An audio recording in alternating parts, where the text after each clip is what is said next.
This is day 50 of my Practicing Visibility series, tracking myself for 365 days as I try to become a known public figure for young people.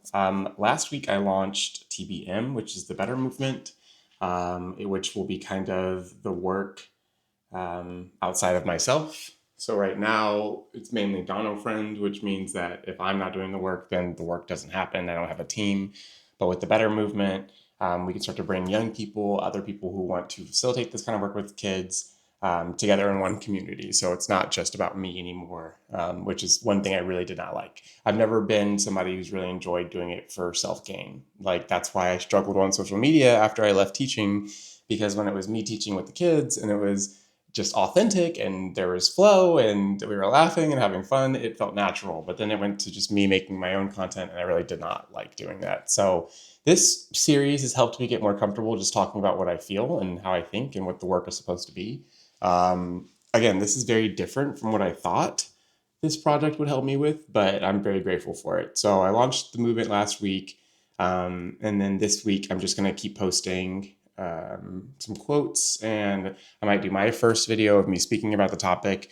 But I'm really trying to separate this from myself because I'm a huge believer in the collective and community, and I think I don't want to be another person that's like doing this work independently, when I think we should be doing it together. That's like the whole point. We are better together. Um, I need to put that on my t-shirt. There's a part of me that's worried that I don't know where I'm going to go with it, but I do know where I would like to go with it.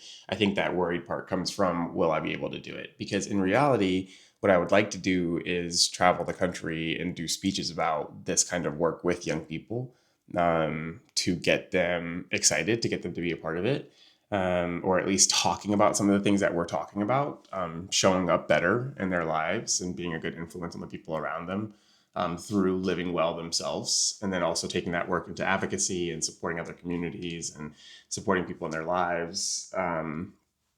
There's a part of me that's worried because it's like, you can't launch something if you don't know what you're going to do, but I do know where I want to go with it because, one, I would love to speak for free.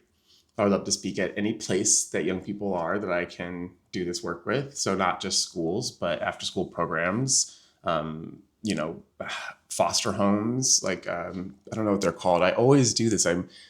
It's the place they go before they're placed in foster.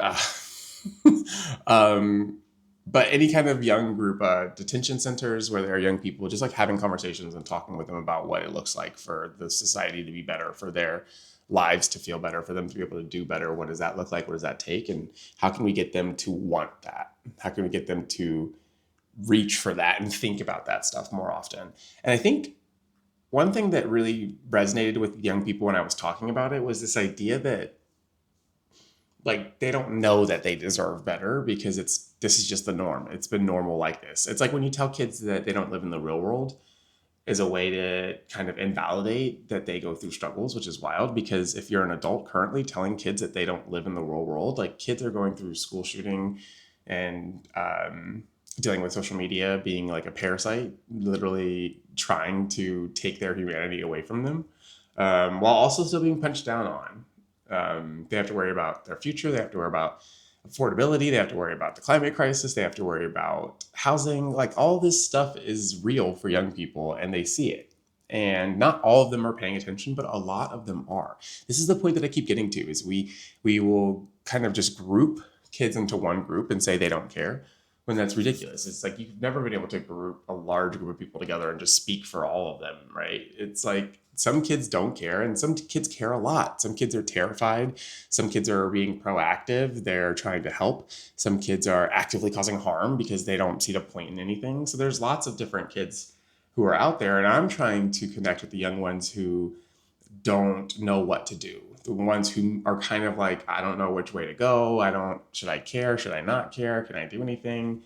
And then starting the work with them. So it's like, before we care about changing anything outside of ourselves, let's like take care of ourselves first and figure out who we are. So when we go out there, the struggles and the suffering and all these things that we have to face won't take away from like our core, like who we are. We can still show up in those spaces without burning ourselves to the ground. So today is day 50. It feels like it should be a milestone, but I don't know if it is, because 365 days is a lot. But we're on day 50. So sorry. I'm gonna go nap. I'm really tired. I will see you tomorrow. Oh God, I'm tired.